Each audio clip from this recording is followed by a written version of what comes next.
من نمیفهمم آبجی. با خوندن این کتابا میخوایم چی رو به دست بیاریم؟ در ضمن بگو فایده تحصیل دخترها چیه؟ آخرش که باید ازدواج کنیم و به زندگیمون برسیم، نه؟ برای به دست آوردن دل شوهر به تحصیل که نه، به خوشگلی و عاقلی نیازی. میدونی موضوع چیه؟ خودت که اصلاً به درس علاقه نداری، حالام که اومدی منو بی‌انگیزه کنی. این فرمول چی بود که گفتی؟ خوشگلی و عاقلی؟ واقعاً احمقانه است.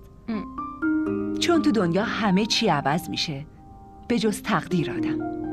آبجی تو از این حرفا نزنی خیلی بهتره. خاله بتول با پاهای خودش داره میاد خواستگاریت و اینا نشون میده که شبکه تقدیر تو واقعا خیلی قویه. ماشاءالله، هزار ماشاءالله. نه هنگ میکنه نه خطا میده. به به، آفرین. من از خاله بتول میترسم. یه جوری به نظر میرسه انگار داره لطف میکنه. روحام هر چقدر که رک و راسته، خاله بتول همونقدر پیچیده است. این پیوند ازدواج چیه؟ فقط با یه نفر ازدواج نمی کنی، بلکه با تمام خونوادش وصلت میکنی. اما آبجی اونی که باهات ازدواج میکنه حداقل تو رو میفهمه. پس از چی نگرانی؟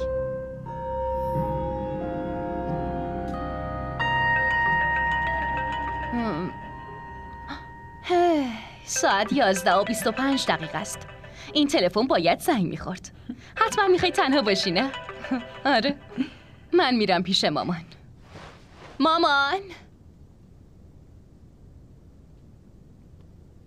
مامان شما یه جوری تدارک میبینین انگار خاله بتول اومده عروسو ببره.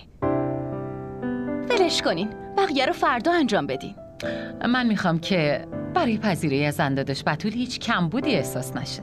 اولین باره میاد خونمون، اونم برای دخترم. اون اتفاقی که تو مراسم افتاد و دیدی.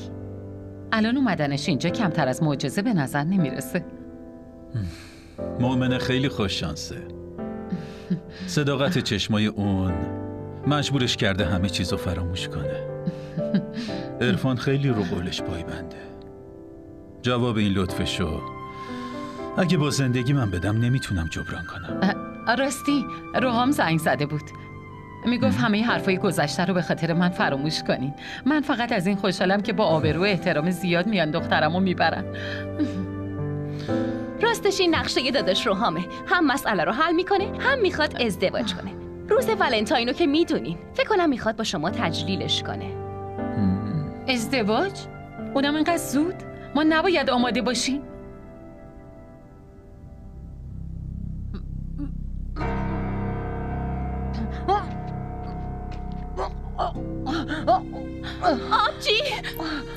آبجی بیا ببین مامان چه شده. بابا چرا مامانو پیش یک دکتر خوب نبردین؟ مامان چی شده؟ مامان شما خوبی؟ چی شده؟ مامان که قبلا حالت هوا نداشت. مامان بهترین. آب بیارم؟ آره برو آب بیار، برو. مامان تب که نداریم.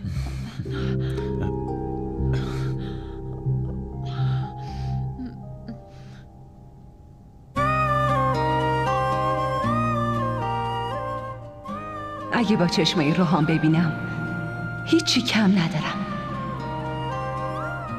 اما خاله بتول،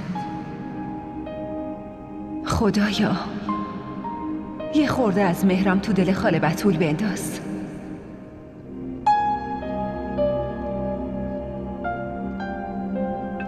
ما را در شبکه‌های اجتماعی دنبال کنید. چیه روحام؟ بذار آماده بشم. از یه طرف مامان صدام میکنه و اینجا هم که همش تو. ای بابا مگه تو چه نیازی داری که آماده بشی؟ مگه این دفعه اولی که میخوای منو ببینی؟ چشمای من همیشه تو رو میبینه. فکر کن چند بار تو رو دیده باشم خوبه. این حرفا چیه که میزنی؟ اونم توی این شرایط که من اینقدر پر از استرسم. تلفن رو قطع کن. الو